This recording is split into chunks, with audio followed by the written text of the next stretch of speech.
Hi, I'm Greta. And I'm Claudia, and welcome to Knitters and Critters and Readers Book Club Woohoo! Edition. Yes, we are talking about Skin of the Sea today by Natasha Bowen.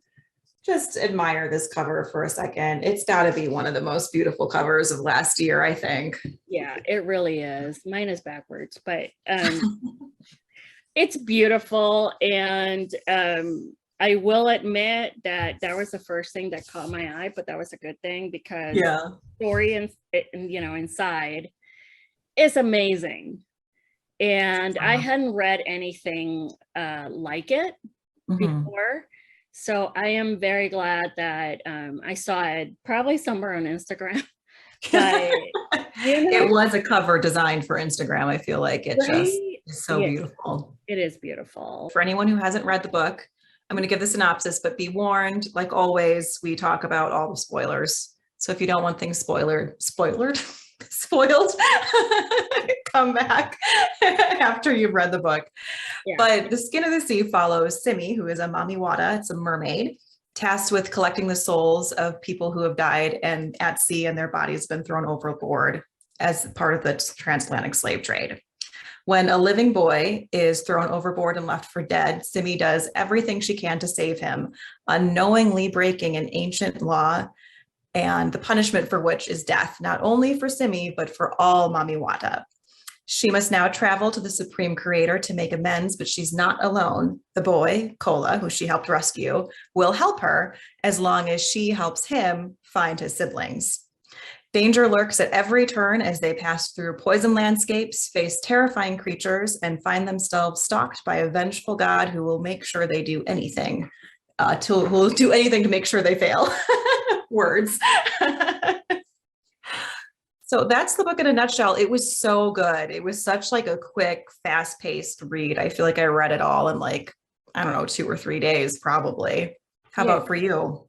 I just felt that Natasha Bowen really brought to life the African traditions and the rituals, and you could smell the food that she describes, and you could see, the costumes and the wrappers and everything. And, I will be completely honest. I hadn't done a lot of reading of African fiction or Mhm. African-based, fiction Yeah. with rituals and the prayers and all of that. Um, and if you guys haven't, I would say give this one a try. Mhm. It has enough familiarity that you're not going to feel like you were thrown into, something completely foreign. Definitely the slave trade, it brings, the seriousness to the story. There Mhm. is, the mermaids are the ones that take the souls of the bodies of, these people that have died, in the Right. slave ships and Yeah. are, thrown aboard or end up jumping out of the ship to try to gain their freedom. And Yeah. the sea wins that one. Yeah. So I found the story very compelling. I found it very rich. She really goes into a lot of detail to bring this world to life. And even though, you can sort of paint the story with, big brush strokes and just say, oh, it's a kind of Little Mermaid, it is so much more than that. Yeah. It's There more is, than the one-line Twitter pitch. yeah, yeah. And I liked Simi a lot, Simi Mhm. Deli. Then there's the goddess that she, keeps talking to, who tells her, this is not something you should have done. This is Yeah. like the one rule you're not supposed to break. Right. But Simi didn't know that the Yeah. punishment wouldn't only be for her, but it would also be for the goddess. Such The like a goddess. complicated Yeah. relationship they had. I was really in those like first, I don't know, 30 to 50 pages, whatever it was. I was kind of expecting the goddess Umoja to be like almost the not the villain, but like a sort of antagonist figure, just because Simi it seemed like she felt so conflicted about her place in the world since this transformation from being human to being this mermaid creature. But then when you get the reveal that, oh no, Yamoja is also going to be punished and may also die for this, it was like, whoa, I did not see that coming, but it would like, it killed you. It just like heart-wrenching. Yeah. And then you meet Cola. And what did you think about Cola when you first met him? He's very suspicious. I have a lot of questions about Cola. I think he definitely has, I mean, he has his own agenda, and I think he shares some of it with Simi. I don't think he's telling her the whole story. Yeah. So he was so like, I don't know what the right word is. He was just like so like mean and intense and harsh with her when you first met her. I was like, oh, I don't know if I'm gonna like this guy. Thank you, Prince Eric wannabe. Could you say thank you? Is that in your vocabulary? Good grief. Yeah, he was very like willful and just sort of ignoring the fact that she has, you know, gotten in a lot of trouble. Right. For him. Yeah. And then you find out a little bit more about him, and kind of like the more you find out about him, the more questions I had. Yeah. I agree. I was really finding myself wishing that he had had his own point of view chapters, maybe not like right in the beginning, but maybe in like the second act, if we could have just had like one or two Cola chapters, not only to like answer some of those questions about how he knows stuff and why, but like his main goal once he gets home is to find his two, I think they're twin siblings, they're two, which obviously is a great goal, but I just think it would have been more captivating in a way. You would have felt the urgency a little bit more if you could have felt how deeply he was panicked and terrified by their disappearance. I'm betting in book 2, though, he'll have his own point of view chapters. Yeah, I think that would be interesting. It would round out his character, because right now I look at him and I'm like, you know, alert, alert, like don't trust this guy. So yeah, hopefully we get to kind of see things from his point of view. I loved Simi so much. I thought it was really interesting how when she became this Mami Wata, she lost many of her, or basically all of her human memories. Right. And the more time she spends on land, the more those memories come back.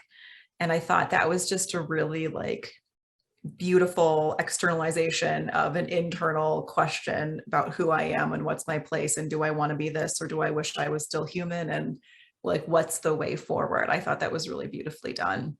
Yeah, I agree. I also like that sometimes in books or in films, they introduce like sort of this this problem for a character, and then you never hear about it again. And what I liked about this book is that Natasha Bowen was pretty constant with reminding us that it is actually a painful transformation for Simi to go from one form to the other. It's physically painful for her to be in human form for too long. And, you know, I like that it wasn't just the first time and then it sort of gets glossed over for the rest of the book. No, it was pretty consistent. Like every time, you know, she doesn't walk well on those legs. She doesn't, you know, it's painful. Each step reminds her that she's not supposed to be this anymore. Right. Yeah, I loved it. It is one of my favorite books that I have read so far this year, and I am really looking forward to the second book, which comes out, I believe, in September. Yeah, I think it's coming up. Yeah, I'm very excited. Oh, so good. I also want more Bem and Yinka. They are the two like Cola's childhood friends. I love, like, don't get me wrong, romance is great, but I have such a soft spot for like platonic friendships in books. It's so important. It's just so pure. Absolutely. And in so many stories, it gets pushed out of the way so everybody can focus on, you know, the romantic. Getting the two back together or whatever. Yeah. So how badly did Issa remind you of Lahaba from Crescent City? Too soon. Too soon. Just rip out my heart while you're at it, Natasha Bowen. Goodness. Yeah, I'm still not over that. I'm still not over that.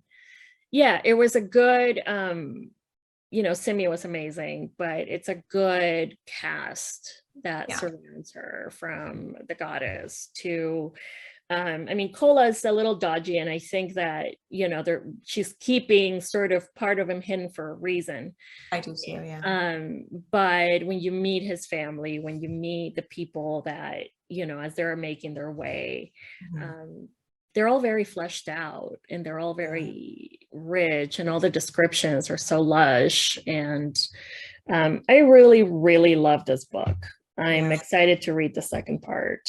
It was beautiful. I think this is like so many firsts. Like, I think this is the first time I've seen Yoruba written in a novel. I think it's not the first book I've read that bases on like West African folklore, but it's certainly the first that I've read that focuses on a real time period.